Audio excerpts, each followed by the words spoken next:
ਲੁਧਿਆਣੇ ਜ਼ਿਲ੍ਹੇ 'ਚ ਆਉਂਦਾ ਹੈ ਤੇ ਸਾਡੇ ਪੁਰਖਿਆਂ ਦਾ ਵੀ ਜ਼ਿਲ੍ਹਾ ਲੁਧਿਆਣਾ, ਸਾਡੇ ਬਜ਼ੁਰਗਾਂ ਨੇ ਜਿਹੜਾ ਪਿੰਡ ਹੈ ਖਹਿਰਾ ਦੇ ਜਾਣਦੇ ਹੋਣੇ ਕੋਈ, ਸਾਡੇ ਬਜ਼ੁਰਗਾਂ ਨੇ ਵਸਾਇਆ ਸੀ। ਚਲੋ ਇਹ ਲੁਧਿਆਣੇ ਜ਼ਿਲ੍ਹੇ ਨਾਲ ਮੇਰੀ ਜਿਹੜੀ ਕਿ ਜਿਹੜਾ ਕਹਿ ਲਓ ਸੰਬੰਧ ਹੈ ਉਹ ਵੀ ਮੈਂ ਜ਼ਿਕਰ ਕਰਨਾ ਚਾਹੁੰਦਾ ਸੀ। ਅੱਜ ਜਿਹੜਾ ਮੈਂ ਤੁਹਾਡੇ ਨਾਲ ਗੱਲ ਕਰਨੀ ਹੈ ਵੀ ਗੁਰੂ ਨਾਨਕ ਪਾਤਸ਼ਾਹ ਦਾ ਫਲਸਫਾ ਤੇ ਅਜੋਕਾ ਅੱਜ ਦਾ ਪੰਜਾਬ ਹੈ, ਇਸ ਵਿਸ਼ੇ ਤੇ ਆਪਾਂ ਕੁਝ ਵਿਚਾਰ ਜਿਹੜੇ ਸਾਂਝੇ ਕਰਨ ਯਤਨ ਕਰਾਂਗੇ। ਪਹਿਲੀ ਜਿਹੜੀ ਗੱਲ ਹੈ ਨਾ, ਮੇਰਾ ਸਭ ਤੋਂ ਜਿਹੜੀ ਸਮਝਣ ਵਾਲੀ ਗੱਲ ਹੈ ਕਿ ਜਿਹੜਾ ਅੱਜ ਦਾ ਜਿਹੜਾ ਜੋ ਸਿਸਟਮ ਚੱਲ ਰਿਹਾ ਹੈਗਾ, ਜਿਹਨੂੰ ਆਪਾਂ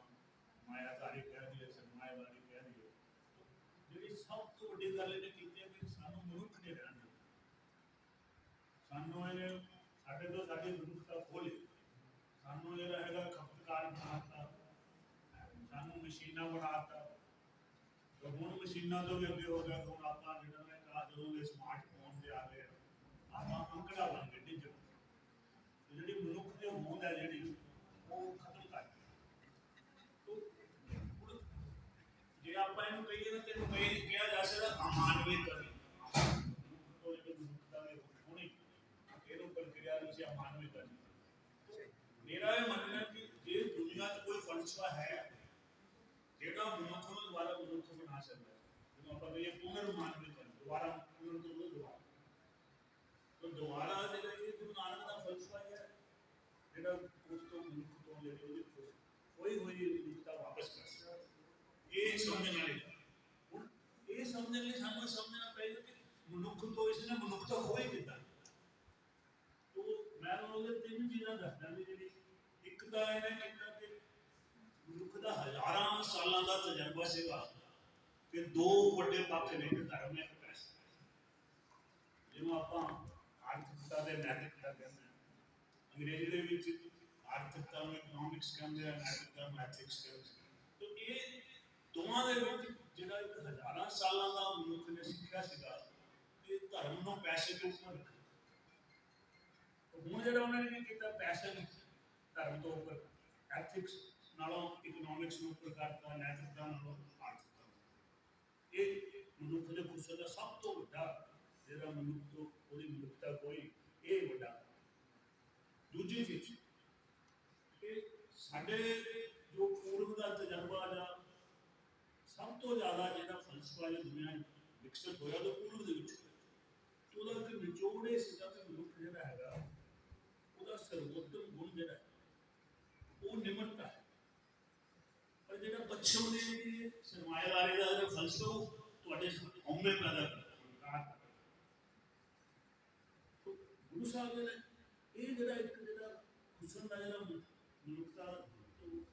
ਹੁਸਨ ਦਾ ਜਿਹੜਾ ਕਾਰਨ ਵੀ ਅਸੀਂ ਜਿਹੜਾ ਹਉਮੈ ਨੂੰ ਜਿਹੜਾ ਉੱਪਰ ਕਰ ਸਕਦੇ, ਇਹ ਜਿਹੜਾ ਹੰਕਾਰ ਜਿਹੜਾ ਨਾ, ਹਉਮੈ ਦਾ ਮਤਲਬ ਹੈ ਕਿ ਜਿਸ ਤਰ੍ਹਾਂ ਅਸੀਂ ਜੇ ਸੋਚੀਏ ਵੀ ਅਸੀਂ ਕੋਈ ਆਪਣੇ ਆਪ ਦੀ ਕੋਈ ਚੀਜ਼ ਆ, ਅਸੀਂ ਕੋਈ ਚੀਜ਼ ਨਹੀਂ, ਅਸੀਂ ਸਾਰੇ ਬ੍ਰਹਿਮੰਡ ਦੀ ਸ੍ਰਿਸ਼ਟੀ ਦਾ ਇੱਕ ਛੋਟਾ ਜਿਹਾ ਹਿੱਸਾ ਹੈ। ਸਾਡੀ ਜਿਹੜੀ ਹੋਂਦ ਹੈ ਉਹ ਬਾਕੀ ਬ੍ਰਹਿਮੰਡ ਨਾਲ ਟੁੱਟੀ ਹੋਈ ਨਹੀਂ ਹੈ, ਸਾਰੇ ਸੰਸਾਰ ਨਾਲ ਟੁੱਟੀ ਨਹੀਂ, ਬਲਕਿ ਅਸੀਂ ਦਾ ਇੱਕ ਹਿੱਸਾ ਹੈ, ਅਸੀਂ ਸਮੂਹ ਦਾ ਇੱਕ ਹਿੱਸਾ। ਲੇਕਿਨ ਹਉਮੈ ਕਹਿੰਦੇ ਕਿ ਨਹੀਂ ਮੇਰੀ ਹੋਂਦ ਮੇਰੇ ਤੱਕ ਸੀ। ਇਹ ਸਮੱਸਿਆ ਇੱਕ ਜਿਹੜੀ ਚੀਜ਼ ਹੈ ਕਿ ਇਹ ਜਿਹੜਾ ਸਿਸਟਮ ਹੈ ਇਹਨੇ ਮਨੁੱਖ ਨੂੰ ਇੱਕ ਪੈਦਾਵਾਰ ਮਨੁੱਖ ਬਣਾ। ਪੈਦਾਵਾਰ ਤੋਂ ਮਤਲਬ ਜਿੱਦਾਂ ਮਸ਼ੀਨ ਪੈਦਾ ਕਰਦੇ ਨੇ, ਮਨੁੱਖ ਜਿਹੜਾ ਕੁਦਰਤ ਨੇ ਪੈਦਾਵਾਰ ਨਹੀਂ ਬਣਾ, ਉਹ ਸਿਰਜਨਾਤਮਕ ਮਨੁੱਖ ਸਿਰਜਣਾ ਕਰਦਾ, ਪੈਦਾਵਾਰ ਨਹੀਂ। ਇਹ ਫਰਕ ਹੈ, ਮਸ਼ੀਨ ਪੈਦਾ ਕਰਦੀ ਹੈ, ਮਨੁੱਖ ਸਿਰਜਣਾ। तो इन्होंने मतलब जो है मनुख को जो है वो मशीन वर्गा बना के पैदावार गुरु साहब ने की किया जिथे धर्म और पैसा गल ये कहने कि देखो जी जिहड़ा समाज का जिहड़ा आधार है वो पैसा बना। तो गुरु नानक इस पूरी तरह खंडन कर वो कहते धौल धर्म है आपका पूत संतोख था रखा जिनसे वो कहते ये धर्म है ये सृष्टि खड़ी जो आधार है समाज जो खड़ा है समाज ये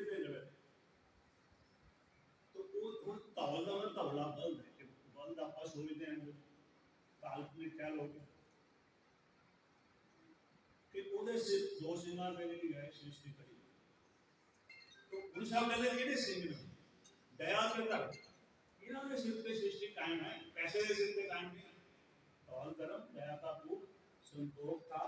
रखिया दिन सी। वो धौले बल ते जिहड़े दो सिंह ने इन्हां दा के लिए दया के धर्म है, इन्हां दे सिर ते सृष्टि जिहड़ी है। हुण गुरु साहब सानू समझाते हैं कि कल्ला जिहड़ा पैसा है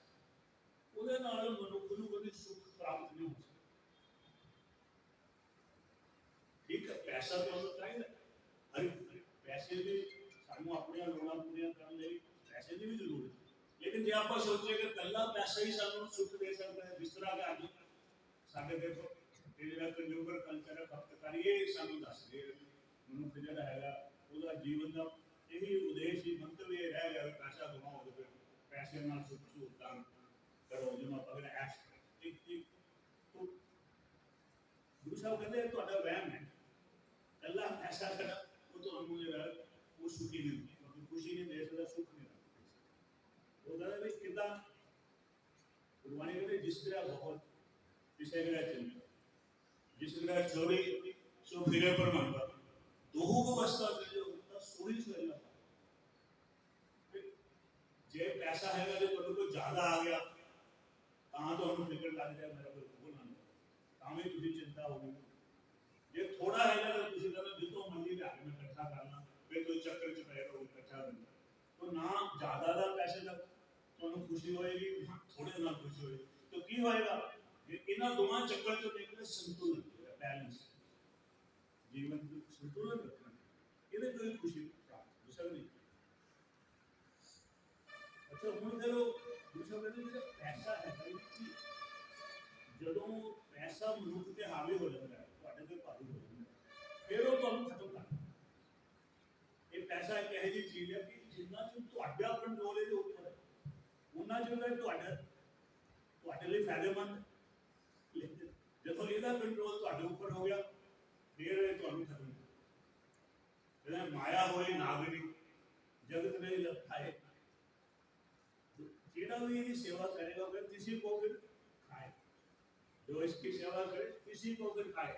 कि जे तुसी माया अपने तो ऊपर कर लेना ਇਹਦੇ मतलब कंट्रोल ਇਹਦੇ हथ देता फिर की कहने दस सपनी है जी है वो ਤੁਹਾਨੂੰ ਜਿਹੜੀ ਹੈ ਖਾਈ। लेकिन ਜਿਹੜਾ ਬੰਦਾ इस माया ਨੂੰ कंट्रोल कर लेता ਉਹਦੇ ਲਈ ਜਿਹੜਾ ਪੈਸਾ ਉਹ ਚੰਗੇ ਕੰਮ ਕਰਦਾ। तो गुरु साहब कह रहे गुरमुख सब पवित्र है धन संपे मां। ਜਿਹੜਾ ਗੁਰਮੁਖ ਦਾ ਮਤਲਬ ਹੈ ਜਿਹੜਾ ਬੰਦਾ ਜਿਹੜਾ ਜਿਸਨੇ ਆਪਣਾ ਜਿਹੜਾ ਜਿਹਦਾ ਮੁਖ ਗੁਰੂ ਵੱਲ ਹੋਗਾ, ਗੁਰੂ ਤੋਂ ਜਿਹਨੂੰ ਸੇਧ ਮਿਲ ਗਈ, ਉਹ ਜਿਹੜਾ ਬੰਦਾ ਚੇਤਨ ਮੁਖ ਹੋ तो ਉਹਦੇ ਲਈ ਉਹ ਕਹਿੰਦੇ ਪੈਸਾ ਉਹਨੂੰ ਵੀ ਨੁਕਸਾਨ ਪਹੁੰਚਾ ਸਕਦਾ। ਗੁਰਮੁਖ ਸਭ ਪਵਿੱਤਰ ਉਹਦੇ ਨਾਲ ਪੈਸਾ ਪਵਿੱਤਰ ਹੋ ਜਾਏ। गुरमुख सब पवित्र धन संपे माया धन भी माया भी संपत्ति भी सब चीज ਉਹਦੀ पवित्र है। तो ਉਹਦਾ लेकिन वो कंडीशन की है तो बंदा की करता हर अर्थ जो खर्च ਦਾ ਦੇਂਦੇ ਸੁਖ ਪਾਏ। ਉਹ मतलब अपने पैसे ਨੂੰ सिर्फ अपने लिए नहीं खर्च करता, अपने स्वार्थ लिए नहीं खर्च करता, हर सारिਆਂ ਦੇ ਜਿਹੜਾ परमात्मा ने दिता जिस तरह ਉਹ ਸਾਰਿਆਂ ਦਾ ਸੰਗ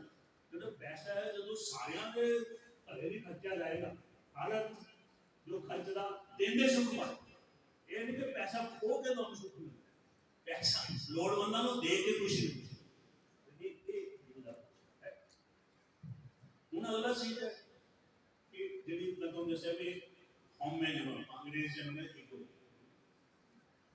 हौमे का मतलब मैं तुहानू थोड़ा समझाया सी भी हौमे का मतलब है तुसीं मैं कोई चीज मैं खाया मैं। लेकिन सच्चाई है कि आप कुछ नहीं कर सकते क्योंकि अपना जो है हर एक चीज कुदरत के विच वो एक दूसरे से निर्भर करती है। जिन्होंने आप अंग्रेजी में इंटरडिपेंडेंस आप हम की कर सकते जे जे साल हमें लैंड की हवा ही ना हो तो कोई कितनी देर जीना हमें हवा ना हो हवा चाहिए। जे पानी नहीं होगा पीने फिर तुम जीते रह जाओ कल पानी भी चाहिए। फिर जे खान पीन में भोजन चाहिए हो कितों धरती पैदा करनी तो देखो तुसी हर चीज ते अपने तुसी दूजियां ते निर्भर कर रहे हो सारे सृष्टि की कुदरत एक ही है कुदरत है हवा पानी धरती क्योंकि मनुख जो वो कुदरत तो बिना जिंदा रह सकता वो वहम है मैं अपने आप ही होना ਤੁਸੀਂ ਕੁਝ ਨਹੀਂ ਤੁਸੀਂ ਤੇ ਇੱਕ ਸਾਹ ਹੀ ਗੁਰੂ ਸਾਹਿਬ ਕਹਿੰਦੇ ਨੇ ਤੁਹਾਡੇ ਜਿਹੜੀ ਸਾਡੇ ਬੰਦੇ ਦੀ ਤੇ ਇੰਨੀ ਕੋ ਬਾਤ ਹੈ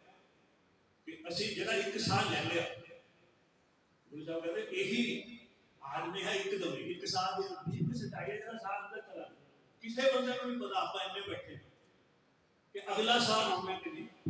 ਇਹ ਵੀ ਨਹੀਂ ਦੇਖਦੇ ਪਰ ਮੈਂ ਤੁਹਾਨੂੰ ਸੇ ਇੱਕ ਹੰਡਾਈ ਹੋਈ ਚੀਜ਼ ਹੈ ਤੁਸੀਂ ਵੀ ਸ਼ਾਇਦ ਦੇਖਿਆ ਹੋਵੇਗਾ ਕਿ ਅਸੀਂ ਇੱਕ ਤਾਂ ਅੰਮ੍ਰਿਤਸਰ ਮੇਰਾ ਲੈਕਚਰ ਸੀ ਇੱਕ ਬੰਦਾ ਉੱਥੋਂ किसानों का संकट चल उत्थे मोर्चे तो आए खास तौर पर मैं भी कुछ कहना तो वो उन्होंने कुछ किया कहते ठीक है फिर वो बैठ के जाके वो पता नहीं दिमाग च गया दोबारा कहना नहीं मैं कुछ और कहना वो इतने जोश च आ गए उत्थे बोलन लगे उत्थे ही जित के उन्होंने मौत हो आह जी गल है गुरबाणी समझ जी तुम एवं आंकड़े फिर एक तुहाडे तो कहा एक साल जेड़ा साल चला अगला साल आना कि नहीं किसी को नहीं पता तो बंदे को तो हलीमी निमरता च रहना चाहिए ते ये जेडी हमें जेडी ये तो लेकिन किदा बंदा जेड़ा हलीमी च रहे गुरु साहब कहते हुक्म दे विच हुक्म दा की मतलब है जिस तरह कुदरत का जो दस्तूर है ऑर्डर नेचर का ओनू हुक्म तो हुक्म ते हम दो चीज गुरु साहब ने सानू दस्या कि देखो असली किहड़ा राह कहते किम सचारा होइए किम कूड़े टुटे पाल भाई किम सचारा सच्चा राह किहड़ा कूड़े टुटे पाल कूड़ा झूठ पाल दीवार ये सच्चा किदा होया जा सकता है झूठ की दीवार किदा गिराई जा सकती है गुरु साहब सवाल कर देना अपने आप किम सचारा होइए तो फिर उसका जवाब भी हुक्म रिजाई चलना नानक लिखा जिहड़ा बंदा कुदरत के कानून के अनुसार जींदा है वो ठीक राह ते चल रहा है हुक्म कुदरत नाल सुख करना जीना जेड़ा ये ठीक है तो फिर वो कहते कि हुक्म अंदर सब को बात हुक्म ना कोई नानक हुक्म में जे बुझे तो होने करना तो गुरु साहब कहते कि दो रास्ते ने जीना एक ता जेड़ा हुक्म दा मतलब कुदरत नाल सह होने का कुदरत नाल जेडी एक सुरता का रास्ता है कुदरत के नियमां के अनुसार जीवन का रास्ता है ये गुरु साहब कहते सही रास्ता एक जरा है ये कि अपने आकड़ च रहना कि मैं कुदरत को टुट के अपने आप को समझना और मैं वो कहते ये गलत है कोई भी दुनिया में है जैसा फिलासफर नहीं होया गुरु नानक देव जिसने जीवन का जरा इस तरह स्पष्ट करता है यार वाह सही राह इन्नी स्पष्टता ਤੁਹਾਨੂੰ ਕਿਸੇ ਦੁਨੀਆ ਦੇ ਫਲਸਫੇ ਦੀ ਨਹੀਂ ਮਿਲਦੀ ਜਿੰਨੇ ਗੁਰੂ ਸਾਹਿਬ ਨੇ ਤੁਹਾਡੇ ਲਈ ਦੱਸ ਦਿੱਤੇ ਆ ਸਹੀ ਰਾਹ ਫਿਰ ਸਵਾਲ ਉੱਠਦਾ ਹੈ ਕਿ ਜੇ ਸਾਨੂੰ ਅਸੀਂ ਮੰਨਦੇ ਵੀ ਜਿਹੜੀ ਹਉਮੈ ਗੁਰਬਾਣੀ ਉਹ ਕਹਿੰਦੇ ਹਉਮੈ ਦੀ ਵਿਰੋਧ ਦੀ ਜਦੋਂ ਬੰਦਾ ਜਿਹੜਾ ਹੈ ਅਸਲੀ ਬਿਮਾਰੀ ਮਨੁੱਖ ਦੀ ਹੈ ਕਿ ਉਹ ਹਉਮੈ ਚ ਜੀ ਰਿਹਾ ਆਪਣੇ ਆਪ ਨੂੰ ਕੁਦਰਤ ਨਾਲ ਤੋੜ ਕੇ ਆਪਣੇ ਆਪ ਨੂੰ ਸੋਚਦਾ ਮੈਂ ਆਪਣੇ ਆਪ ਚ ਜੀ ਇਹ ਉਹਦੀ ਸਭ ਤੋਂ ਵੱਡੀ ਗਲਤੀ इस तो बचन का की तरीका तो गुरु साहब कहते हुक्म में नामे नाल विरोध है दोए ना बसे एक हुक्म है ते नाम का की मतलब नाम का मतलब चेतन मुख चेतना माने के जेड़ा मनुष्य चेतन हो वो हमें तो उधर छुटकारा हो जाता गुरु साहब कहते यही एक रास्ता है हमें तो बचो कि मनुखी चेतना हमें नामे नाल विरोध है दोए ना वसे तो जहां एक तरह के हमें रह सकते हैं नाम का मतलब है रूहानी चेतना जेड़ा चेतना होता है ਉਹਦੇ ਨਾਲ ਇਹ ਹਉਮੈ ਤੋਂ ਤੁਸੀਂ ਛੁਟਕਾਰਾ ਜਿਹੜਾ ਪਾ ਸਕਦੇ तो तीजी चीज मैं तो दसी सी कि सृजनात्मक ਤੇ ਪੈਦਾਵਾਰ ਮਨੁੱਖ की गुरबानी कहती है और जौन तेरी बनहारी इस धरती पे तेरी सृजना मनुष्य है तो 84 लाख जीव जंतु जीवन है जो ना तो गुरु गुरु साहब कहते कि देख कुदरत ने तेनों ना सारे का सरदार बनाया, अबर जोन तेरी पनहारी का मतलब तेरा पानी तो बाकी जुड़ना नहीं है, वो तेरी सेवा नहीं होती, इस धरती पे तेरी सरदारी में सरदारी एक दारियां ने जो राशि लाते दुनिया है वो तेरे अधीन है, तेरी सरदारी में स्थापित की किस करके केड़ी चीज है जिन्हें उन्होंने बोलने जो ਤੁਹਾਡੇ ਕੋਲ ਹੈ ਇਹਨੂੰ ਹੈ ਚੇਤਨ ਕਹਿੰਦੇ ਇਹ ਹੈ ਮਨੁੱਖ ਦਾ ਕੰਮ ਕਿ ਗਿਆਨ ਦੇ ਨਾਲ ਚੇਤਨਾ ਗਿਆਨੀ ਹੋਏ ਸੁਚੇਤਨ ਹੋਏ ਗਿਆਨੀ ਅੰਧ ਹੋਏ ਜੇ ਤੁਸੀਂ ਚੇਤਨ ਨਹੀਂ ਹੋਗੇ ਤੇ ਫਿਰ ਤੁਹਾਡਾ ਜੀਵਨ ਢੇਰੇ ਚ ਟੱਕਰਾ ਮਾਰਨਾ ਚੇਤਨਾ ਤੋਂ ਗਿਆਨ ਦੀ ਚੇਤਨਾ ਤੋਂ ਬਿਨਾਂ ਮਨੁੱਖ ਦਾ ਜੀਵਨ ਜਿਹੜਾ ਹੈ वो जिदा अज्ञानी आदमी अंध कमाए अंध तो अंधकार टकरा मारना तो गुरु साहब ने जो है सानू इत्थे दा तो हमने देखो दस्या भी अज दा सिस्टम है कि इन्हां दा तुहाडे तो मनुष्यता ही बोले तो गुरु साहब की चाहते कि तुसी एक संपूर्ण पूरे तो जेड़ा संपूर्ण मनुष्य चेतन होना चेतना के नाम संपूर्ण तो गुरु साहब को उस मनुख में की करेंगे कहते गुरमुख गुरमुख जिहदा मुख गुरु है जिहड़ा बंदा गुरु तो सही है वो गुरमुख हुण गुरु कौन है गुरु जिहड़ा है शब्द ये संस्कृत के दो शब्दों तो बने गूढ़ गू का मतलब होता है गू का मतलब चानन तो जो अंधकार तो चानन तो आता है वो गुरु तो मतलब ज्ञान ज्ञान जो चानन गुरु साहब का चेतन होना ज्ञान का चेतन होना तो जो दोनों उधर रस्ते वो गुरु है तो गुरुमुख जिहदा मुंह दूसरा कौन है जेड़ा गुरु वाल मुख नहीं करता उन्होंने कहते मन मुख तो जेड़ी आ जेड़ा सिस्टम है जिन्हें तुहाडे लोग मनुष्यता होई है तो मन मुख होना वो कहना जो तुहाडा मन करदा करो मन ये जीवन तुहानू मिलिया मन दी खाशां पूरी करनी ये जेड़ा साडा पश्चिमी जेड़ा कंज्यूमर कल्चर जो आप खपतकारी है जो जेड़ा सरदार बनता है ये वो दस रहा तुहानू कि जीवन तुहानू मिलिया है मन दी खाशा पूरी करनी इसका मतलब है कि सेहत के लिए लाओ किधर तो लाओ मन तो जो जो ਤੁਹਾਡਾ मन करता है इधर जियो वो कोनों की कहते मनमुख तो ये सिस्टम जरा है ये मनमुख बनाता है तो गुरु सानू की बनाता है गुरमुख तो गुरमुख बोलने लिए गुरु साहब ने केड़ा राह दस्या तीन सिद्धांत दस्से गुरमुख बंदा कौन है जो कीर्त कर पहले जो कीर्त करो फिर क्या नाम जपो फिर तीजा के मन ये तीन चीज़ां नाल जेड़ा मनुष्य संपूर्ण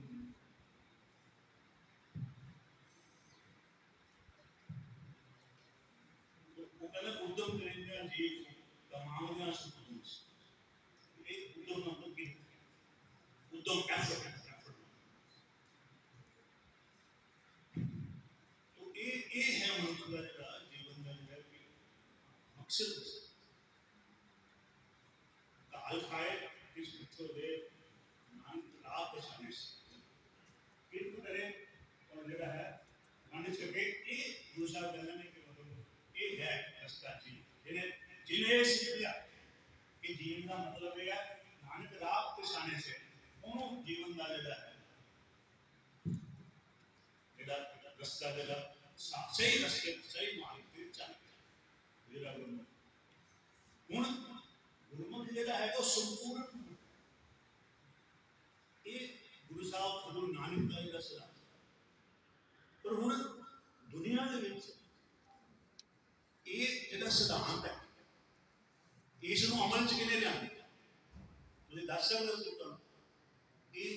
जेड़ा सिद्धांत कि मनुख जेड़ा है संपूर्ण मनुख बन जाए गुरमुख के रूप गुरु नानक ने कहा किसी ने इस सिद्धांत को अमली रूप के पाया। एक तो थ्योरी हो गया, एक वो प्रैक्टिस प्रैक्टिकल। किसी को पता है गुरु गोबिंद सिंह खालसा जो गुरु गोबिंद सिंह का खालसा है वो गुरु नानक का ही गुरमुख है। फर्क सिर्फ इतना है कि गुरु साहब ने सामने संकल्प दिता है थ्योरेटिकल जिन्होंने आपको दसिया भी इदा का हो सकता है। तो गुरु गोबिंद सिंह ने की किया वो तुम्हारे सामने खालसे के रूप में नवे सिरजनात्मक नवे मनुख की सिरजना करते जो सिरजना का सिद्धांत है गुरु गोबिंद सिंह जी शिखर ते लै गए। नवे मनुख की सिरजना किसी भी दुनिया के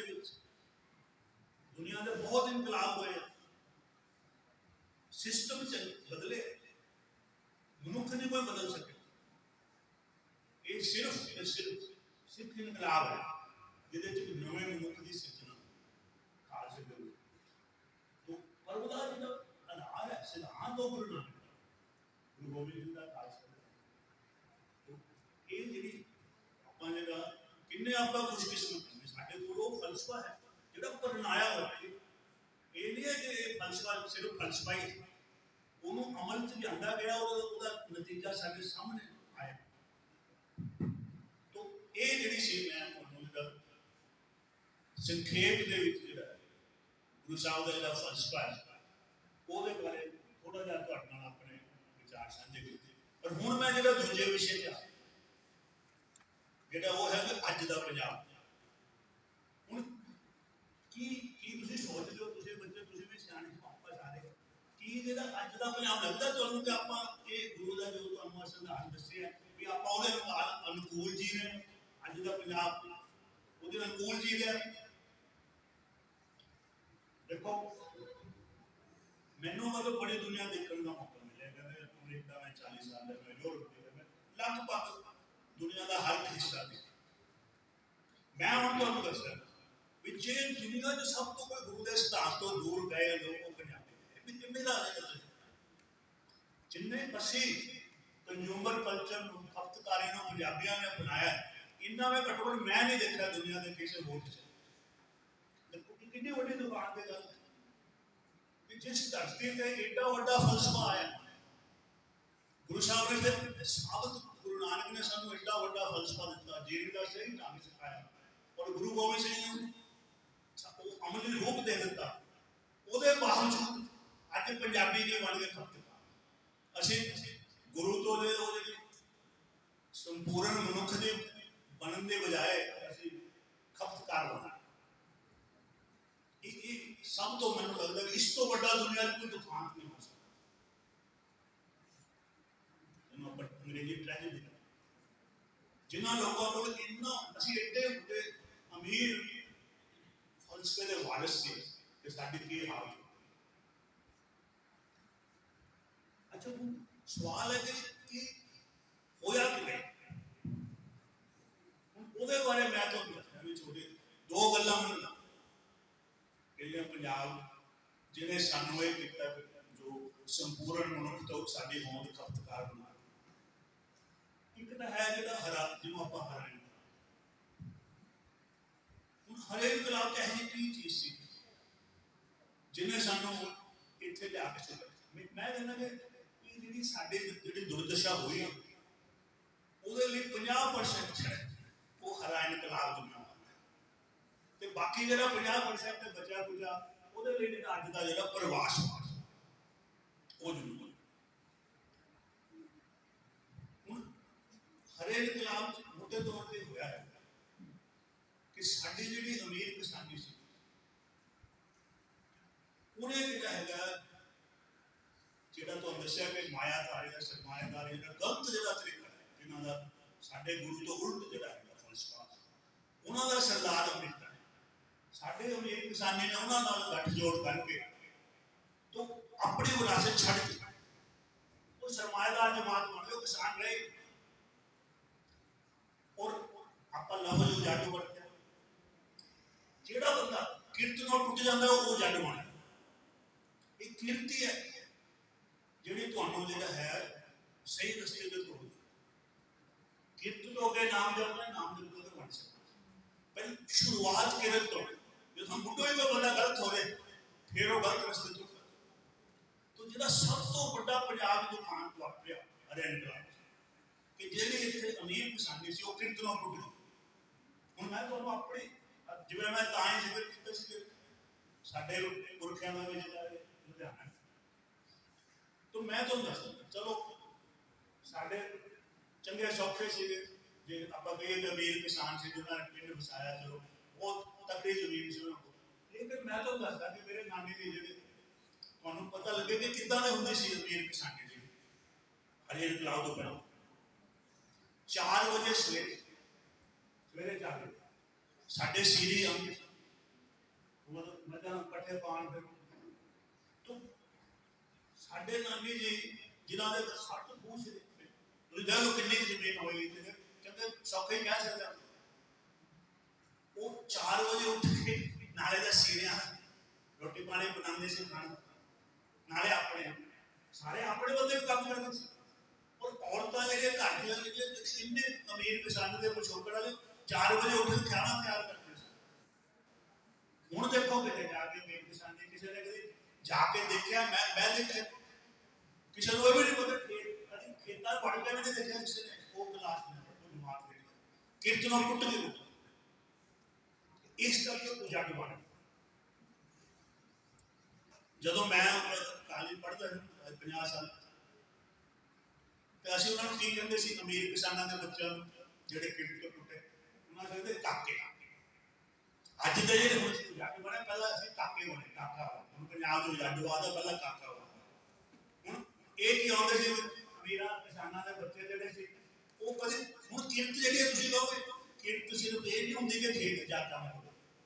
जिसमानी काम कली किरत वो भी किरत है लेकिन जो विद्यार्थी हो जे तुसी दिल ला के पढ़ अपने ये भी किरत है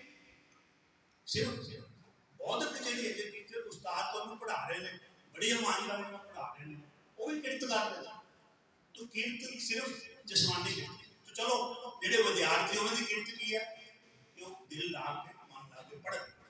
लेकिन काके की करना कई इतों तुहाडे जो कौन जिन्होंने मेरी उम्र के बंदे उन्होंने देखा होना वो कभी कालज पढ़न नहीं आते वो ऐश करते तो ये है ये काकिया ने पहला काकावाद में पहला जो हरे इनकलाब तो बाद जट बनया तो ये पहला हूँ की होया कि वो काके जोड़े से हूँ मेरे वर्गी उम्र के हो गए तो हूँ फिर सारे अध खड़ चाहे बजुर्ग हूँ सारा ही पंजाब उजाड़ पहला वो काके ही उजाड़ से हूँ सारे के सारे उजाड़ सारे ही आप क्यों आप कहते काम करने तो साढ़े माफ करना मतलब मैं कोई माड़ी सेंस नहीं भैया भैया तो मेरा मतलब भरा यूपी च भी गया बिहार च गया कोई माड़ा नहीं समझता भैया इधर आओ तो ये इस करके कोई कहता नहीं भैया कहना नहीं भैया का मतलब भरा किसी को भरा कहना कि माड़े कोई शब्दां का नहीं होंदा तुसीं किसी बंदे को किसी शब्द ਉਹਦੇ ਪਿੱਛੇ ਭਾਵਨਾ ਕੀ ਹੈ ਜੇ ਤੁਸੀਂ ਕਿਸੇ ਨੂੰ ਭਈਆ ਕਹਿ ਕੇ ਸੰਬੋਧਿਤ ਕਰਦੇ ਹੋ ਤੁਸੀਂ ਆਪਣਾ ਭਰਾ ਕਹਿ ਕੇ ਫਿਰ ਉਹ ਚ ਕੀ ਮਾੜੀ ਗੱਲ ਹੈ लेकिन जो भी समझो नीवा दिखाने नहीं कहते फिर आगे माड़ी गल तो खैर हूँ आप क्या काम करने तो ये है आप पंजाबी बंदे अपना ऐश करें तो यदा मतलब की है आप किरत तो टुट गए जो बंदा किरत तो टुटता वो की बनता वो जट तो ये इस करके जो है आप ये हरे इनकलाब ने सानू गुरु के नाल तो गुरु का सानू चेतन मनुख बनाना चाहते थे संपूर्ण मनुख गुरमुख बनाना चाहते खालसे बनाना चाहते थे असी भी बन गए हो जाते तो कीर्तन टुटना जो ये समस्या है हूँ मैं तो जी दूजी जी समस्या है वो है प्रवास की अज तक कि बंदा कि कोई पंजाब का कोई यह जहा पिंड नहीं कोई जिथे प्रवास की जानकारी नहीं मैं हूँ सारा लगभग सारा हिंदुस्तान घूम के देखा हूँ आ जो सारे बच्चे के 10+2 अगों की करना जी आईलैट्स पंजाब के 2% बसों है भारत लेकिन जेडे आईलैट सेंटर ने पंजाब 15,000 तो मैं सारा हिंदुस्तान मतलब दक्षिण च भी गया पूरब च भी गया पश्चिम च भी गया सारे हिंदुस्तान 98% वसूल जी, बाकी वो 15,000 आईलेट सेंटर ने। कुछ तो गड़बड़ है कि 2% वसूल से ज्यादा आईलेट सेंटर 98%। ਇਹਦਾ मतलब की है कि पंजाब ਨੂੰ ਕਿਸੇ साजिश के नाल उजाड़िया जाए। मैनू तो यही विधि देखो, थोड़ा बहुत फर्क हो सकता है, थोड़ा पंजाबियों ने लेकिन इन्ना ज्यादा फर्क कि 2% से 98% में ज्यादा, तो ये पीछे कोई ना कोई कम कर रहा है। तो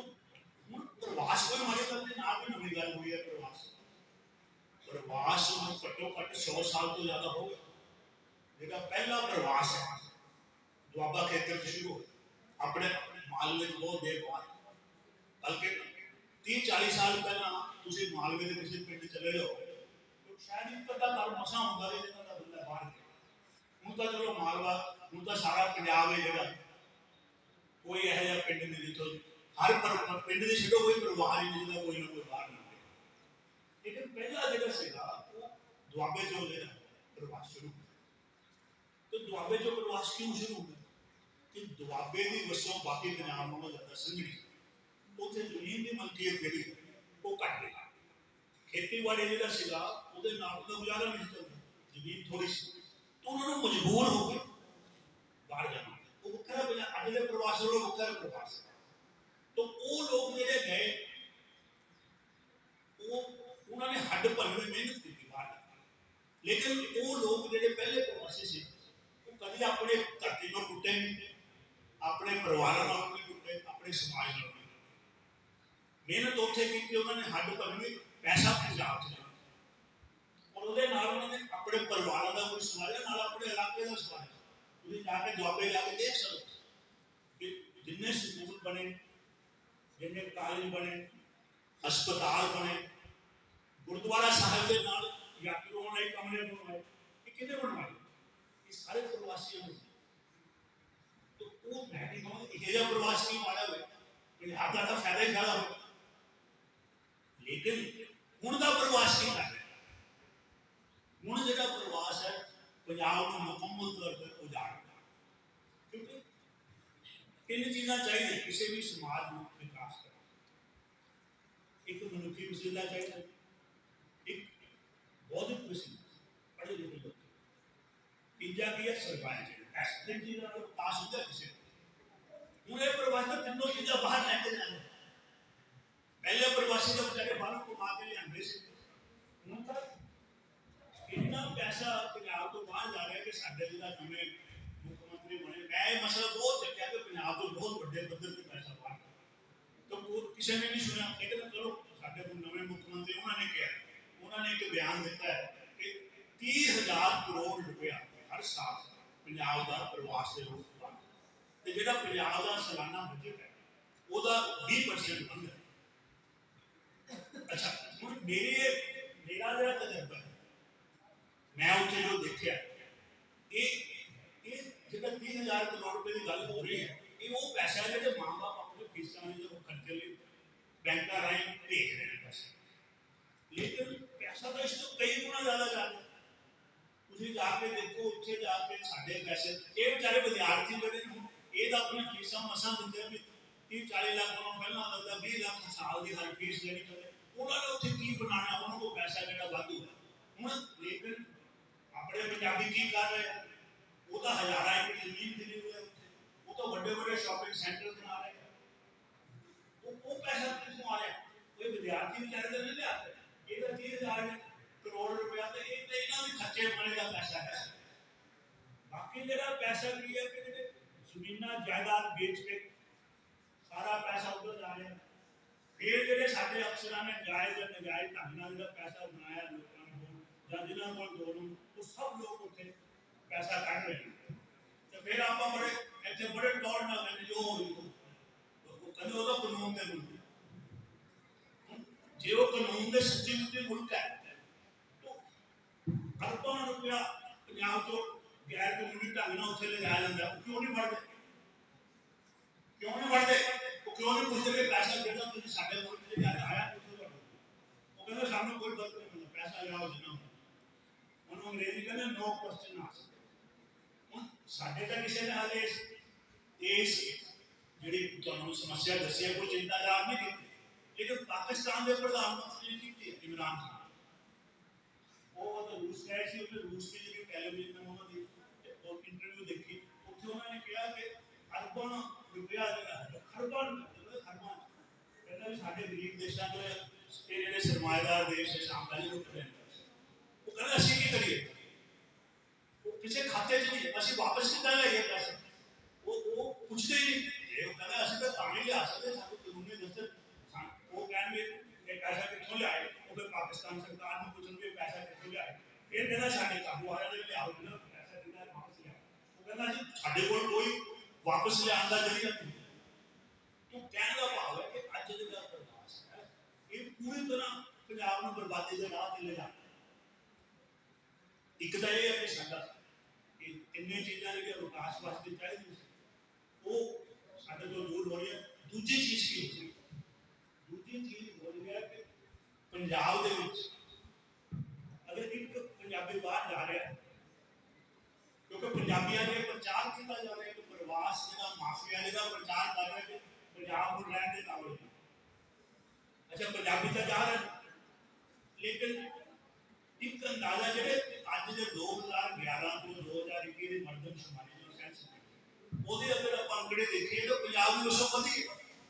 ਜਦ ਕਿ ਪੰਜਾਬੀ ਇੰਨੀ ਵੱਡੀ ਗਿਣਤੀ ਬਾਹਰ ਜਾ ਰਹੇ ਨੇ, ਪਰ ਫਿਰ ਪੰਜਾਬੀਆਂ ਦੇ ਬੱਚੇ ਪੈਦਾ ਕਰਨ ਦੇ ਜਿਹਨੂੰ ਦਰ ਹੈ ਫਰਟੀਲਿਟੀ ਰੇਟ ਉਹ ਘੱਟ ਗਿਆ, 1.5 ਹੋ ਗਿਆ,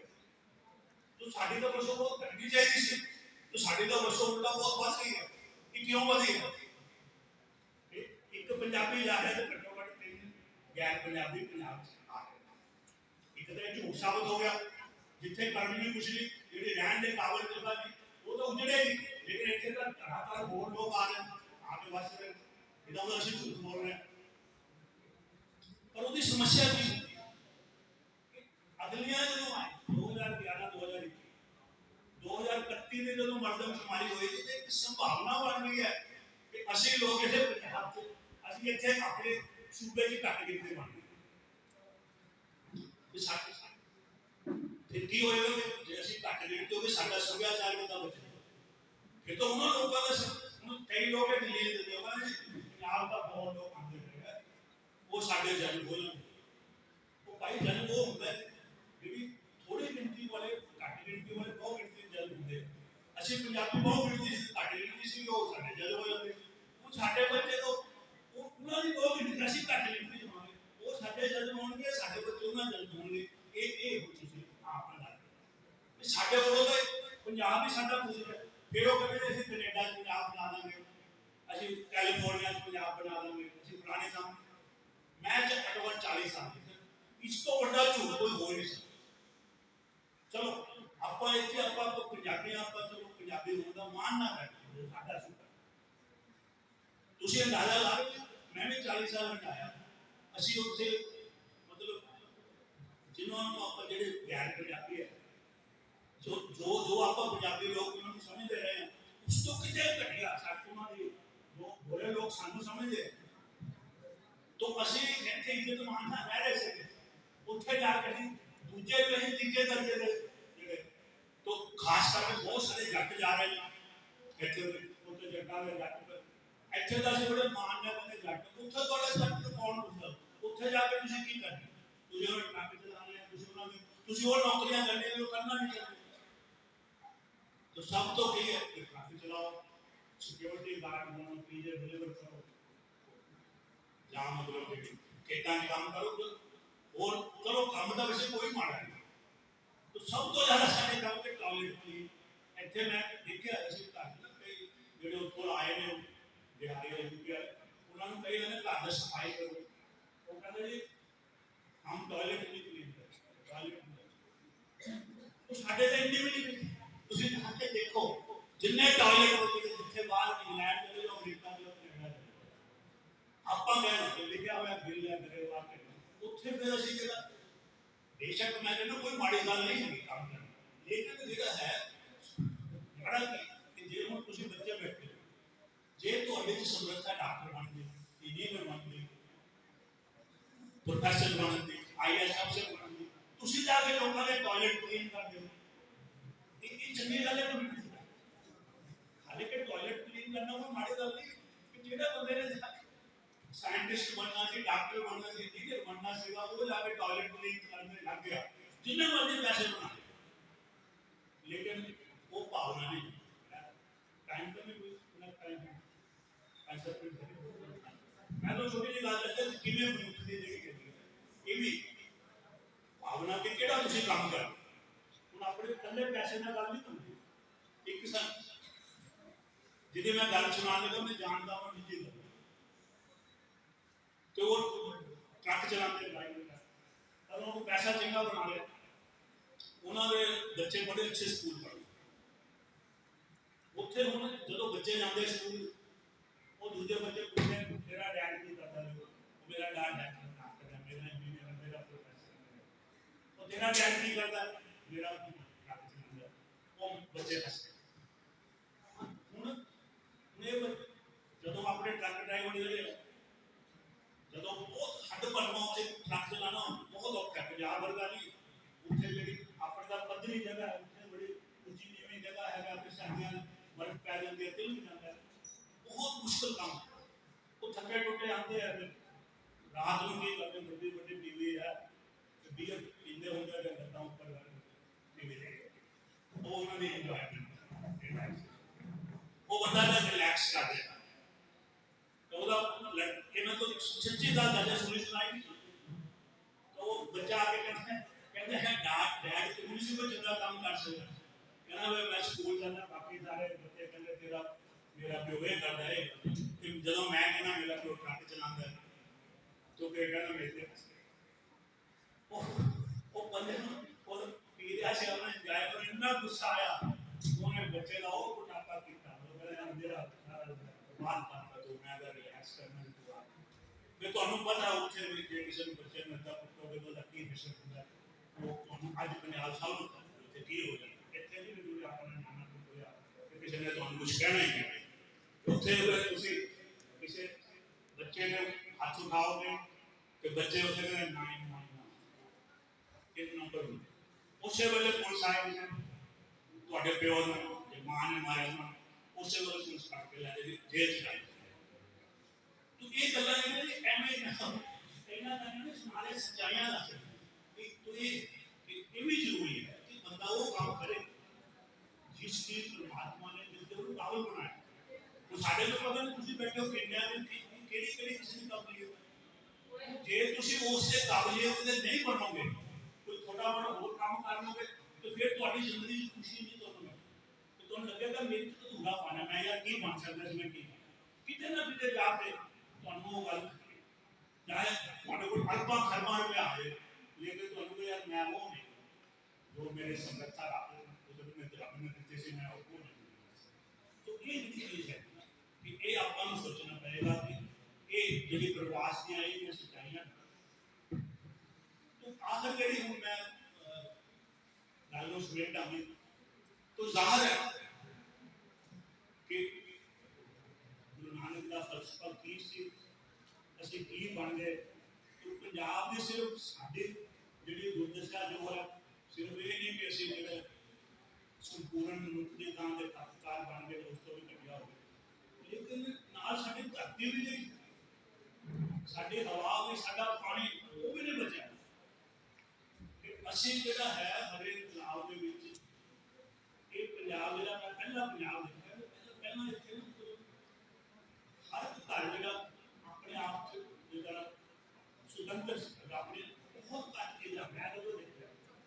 भी लोग जिन्नियां अपनी जरूरत दी चीज़ां जिहड़ियां ने खासकर जिन्हां कोल माड़ी मोटी जमीन सी वो सारियां आप पैदा कर लैंदे बहुत घट चीज़ां ने कोई सौदा लैण बाहर जाना हुण असीं की 90% तो ज़्यादा पंजाब दा वो दो ही झोना बाकी सब असीं उगा लेकिन उसका नुकसान की होया कि झोना जिहड़ा है साडी फसल ही नहीं क्यों कि झोना जिहड़ा है कि उत्थे पानी पानी बहुत नहीं पंजाब जिहड़ा ਉਹਦੇ ਚ ਇੰਨਾ पानी है नहीं तो पानी ਅਸੀਂ ਕਿੱਥੋਂ ਕੱਢਿਆ ਧਰਤੀ ਦੇ ਹੁਣ ਇਹ ਗੱਲਾਂ ਤੁਹਾਡੇ ਲਈ ਨਵੀਆਂ ਨੇ ਜਿਨ੍ਹਾਂ ਨੂੰ ਸਭ ਪਤਾ ਮੈਂ ਤਾਂ ਤੁਹਾਡੇ ਧਿਆਨ ਚ ਲਿਆਣਾ ਕੋਈ ਨਵੀਂ ਗੱਲ ਨਹੀਂ ਦੱਸ ਹੁਣ ਮੈਂ ਦੱਸਦਾ ਤੁਹਾਨੂੰ ਕੀ ਹੋਇਆ ਕਿ ਹਰ ਸਾਲ 10-10 ਫੁੱਟ ਪਾਣੀ ਡੂੰਘਾ ਹੋਈ ਗਿਆ भरने वास्ते साढ़े साढ़े 16 फुट के पानी में आप देखते हैं आज 400 फुट बोर करके पानी नहीं इतना पानी डूबा पर हर एक चीज की सीमा होती है आज अंदाजा है कि वक्त तो वक्त जे असी ये झोना बीजना ना बंद किया तो 17 साल के बाद पंजाब को पानी बचेगा ही पंजाब की बदल तो ये बड़ा खतरनाक है असी मनुखी पक्षों वातावरण के पक्षों सेहत के पक्षों मैं भी तो मैं डॉक्टर गल होई मैं सेहत की गल तो डॉक्टर फिर आपां गल करांगे कि असी दुनिया दे साडे बुजुर्ग जिहड़े सी असी दुनिया के सब तो सेहतमंद लोग होंगे अज की है तुहानू मतलब जानकारी लिए सब तो गैर सेहतमंद लोग पंजाबी दुनिया तुसीं कहोगे ये बड़ी खुदाई चढ़ाई की गल करते पंजाब दीयां जिहड़ियां चंगे चंगे मैडिकल कॉलेज है इत्थे दी जिहड़ियां डॉक्टरी दी संस्थावां उन्होंने थोड़े दिन पहला एक बच्चों सुनो गल बड़ी दिलचस्प है कि उन्होंने केड़ा बंदा सेहतमंद है उन्होंने 6 पैमाने रखे 6 चीज़ां पूरियां करनी चाहिए ਉਹਦਾ ਭਾਰ ठीक ਹੋਵੇ ਉਹ कसरत करदा है कि नहीं वो शराब ना पींदा होवे सिगरेट ना पींदा होवे रोज कोई ना कोई ताजा फल खाए कोई ताजी सब्जी इस तरह उन्होंने 6 मतलब जेडे पैमाने ने तुसी अंदाजा ला सकते जेड़ा बंदा 6 ਦੇ 6 पूरे करदा ਉਹਨੂੰ पूरी तरह सेहतमंद बंदा क्या लगदा ਤੁਹਾਡਾ ਕੀ ਅੰਦਾਜ਼ਾ ਹੈ ਕਿੰਨੇ ਪੰਜਾਬੀ ਉਹਨਾਂ ਨੇ ਸਮਝੇ ਕਿ सेहतमंद पूरी तौर कोई बच्चा अंदाजा ला सकता कि ਤੁਹਾਨੂੰ ਕੀ लगदा 2% पूरी तौर पे सही 98% ऐसे होते हैं तो मैं कनाडा में कोई इसको भी बुरी हाल कर सकता इतने ना होंगे तो असली पसंद है ये असली गुरु तो गुरु का राह छड्या तो देखो साडना की असली बड़ा बढ़िया मल्ला मारिया आ साडना तो हुण आपको मैं निराश नहीं करना क्योंकि साडे को है असली एक गल दा फस गए पर निकलने का राह साडे को है कहते जे सवेर का भुलिया शाम को घर मुड़िया आवे तो भुलिया नहीं गुरु का फर्श को साडे को अज भी है आप अज भी अपना विचार कर सकते गल कर भी सही राह अपना तो सही राह की जेड़ा मैं कहनी जितों पंजाब का दुकान शुरू क्योंकि मैं दोनों मेरे को तजर्बा मैं पंजाब का पंजाब तो पहला का भी देखा आ जी प्रवास की खोज लगी इस तो पहला का भी देखा जो कुदरती प्रवास पहले प्रवासी चंगा प्रवासी और मैं माड़ा भी देखा तो इस करके मैं दसदा कि मैनू लगता है कि सारे माड़ा की होया कि असि जो विकास का नमूना वो असि गलत अपना जेड़ा सानू उन्होंने मैं साम्राज्य विकास का ਇਹਦੇ ਵਿੱਚੋਂ ਸਾਰੀਆਂ ਸਾਡੀਆਂ ਸਮੱਸਿਆਵਾਂ ਨਿਕਲੀਆਂ ਤੇ ਇਹਦੇ ਚ ਕੀ ਸਮੱਸਿਆ ਹੈ ਇਹ ਕੁਦਰਤ ਵਿਰੋਧ ਹੈ ਕੁਦਰਤ ਦੇ ਵਿਰੋਧ ਹੈ ਇਹ ਜਿਹੜਾ ਹੈ ਲੋਕਾਂ ਦੇ ਵਿਰੋਧ ਹੈ ਇਹ ਸਿਰਫ ਕੁਝ ਲੋਕਾਂ ਨੂੰ ਅਮੀਰ ਬਣਾਉਣ ਲਈ ਹੈ ਸਰਮਾਇਆ ਇਹ ਗਲਤ ਜਗ੍ਹਾ ਸੇ ਬਣਾਇਆ ਉਹਦੀ ਅਸੀਂ ਕੋਈ ਇਹਦਾ ਹੱਲ ਕੀ ਹੈ ਕਿ ਅਸੀਂ ਸਹੀ ਉਹਨੂੰ ਕਹੀਏ ਕਿ ਇਹ ਅਸੀਂ ਰਿਜੈਕਟ ਕਰ ਲਈਏ ਜਿਹੜਾ ਜੋ ਅਸੀਂ ਅਪਣਾਇਆ ਕਿ ਅਸੀਂ ਦੁਬਾਰਾ ਜੋ ਸਾਡੇ ਗੁਰੂ ਸਾਹਿਬ ਨੇ ਸਾਨੂੰ ਦੱਸਿਆ ਸੀ ਉਹਨੂੰ ਆਪਾਂ ਕਹਿੰਦੇ ਬਦਲਵੇਂ ਵਿਕਾਸ ਦਾ ਇਹਨੂੰ ਛੱਡ ਕੇ ਹੁਣ ਬਦਲਵਾਂ ਵਿਕਾਸ ਦਾ ਮਤਲਬ ਕੀ ਹੈ ਕੁਦਰਤ ਪੱਖੀ ਹੋਵੇ ਲੋਕ ਪੱਖੀ ਹੋਵੇ ਇਹਦੇ ਤੋਂ ਬਿਲਕੁਲ ਉਹ ਸਾਡੇ ਗੁਰੂ ਸਾਹਿਬ ਨੇ ਸਾਨੂੰ ਆ ਦੱਸਿਆ ਹੋਇਆ ਤਾਂ ਤੁਸੀਂ ਕਹੋਗੇ ਵੀ ਜਿੱਦਾਂ ਮੈਂ ਤੁਹਾਨੂੰ ਕਿਹਾ ਸੀ ਜੇ ਗੁਰੂ ਨਾਨਕ ਨੇ ਗੁਰਮੁਖ ਦਾ ਦੱਸਿਆ ਤੇ ਗੁਰੂ ਗੋਬਿੰਦ ਸਿੰਘ ਜੀ ਨੇ ਖਾਲਸਾ ਬਣਾ ਕੇ ਸਾਬਤ ਕਰਤਾ ਕਿ ਇਹ ਸਿਰਫ ਕਹਿਣ ਦੀ ਗੱਲ ਨਹੀਂ ਇਦਾਂ ਹੋਣੀ ਕਰਕੇ ਤਾਂ ਇਦਾਂ ਹੀ ਜਿਹੜਾ ਗੁਰੂ ਸਾਹਿਬ ਨੇ ਸਾਨੂੰ ਵਿਕਾਸ ਦਾ ਨਮੂਨਾ ਦੱਸਿਆ ਉਹ ਪੜਨਾਇਆ ਗਿਆ ਉਹ